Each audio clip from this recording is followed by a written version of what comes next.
नमस्कार बंधुगण, आपण केबे कल्पना करिसंती कि एमिति गोटिए मेघ जहार लंब प्राय 10,000 किलोमीटर अर्थात भारतरु दक्षिण कोरिया पर्यंत शुणिबाकू अविश्वास लागुथिले मध्य सैटेलाइट चित्र रे एपरी एक विशाल मेघ व्यवस्था देखा जाइछि।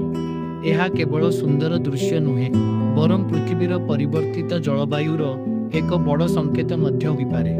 आजिर एही भिडियो रे आमे जानिबा एही विशाल मेघ किपरि सृष्टि हेला, केउ केउ देश को प्रभावित कला एवं एहार पछरे लुचिथिबा वैज्ञानिक सत्य कण। एही विशाल मेघ व्यवस्थार आरंभ भारत महासागर और बंगोपसागर होइथिला। मौसुमी पवन समुद्ररू विपुल परिमाणर जलीय बाष्प को उठाई आनिथिला। परे सेही आर्द्र वायु बंगोपसागर देई भारत, बांग्लादेश, म्यानमार, चीनर किछि अंचल एवं शेषरे दक्षिण कोरिया पर्यंत पहुंचीथिला। सैटेलाइट चित्र रे एही मेघ एक लंबा पटी भली देखा जाउथिला।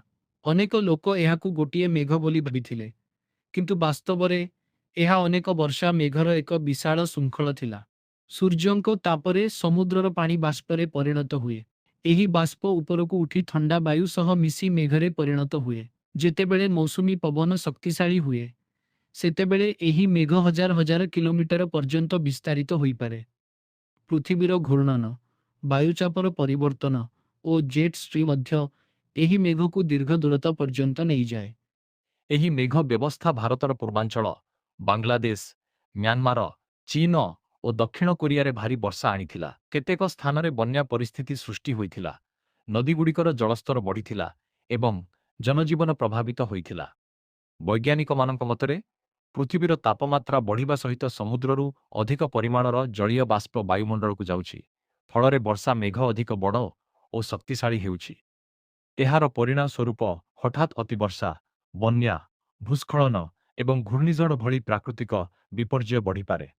ନା, ପୃଥିବୀରେ ପୂର୍ବରୁ ମଧ୍ୟ ଏପରି ବିଶାଳ ମେଘ ବ୍ୟବସ୍ଥା ଦେଖାଯାଇଛି, କିନ୍ତୁ ଏବେ ଏହାର ସଂଖ୍ୟା ଏବଂ ତୀବ୍ରତା ବଢ଼ୁଥିବାରୁ ବୈଜ୍ଞାନିକମାନେ ଚିନ୍ତା ପ୍ରକାଶ କରୁଛନ୍ତି। ଆଧୁନିକ ସାଟେଲାଇଟ୍ ପ୍ରଯୁକ୍ତି ଯୋଗୁଁ ଏଭଳି ବିଶାଳ ମେଘ ବ୍ୟବସ୍ଥାକୁ ସହଜରେ ଦେଖିବା ଓ ବିଶ୍ଳେଷଣ କରିବା ସମ୍ଭବ ହେଉଛି।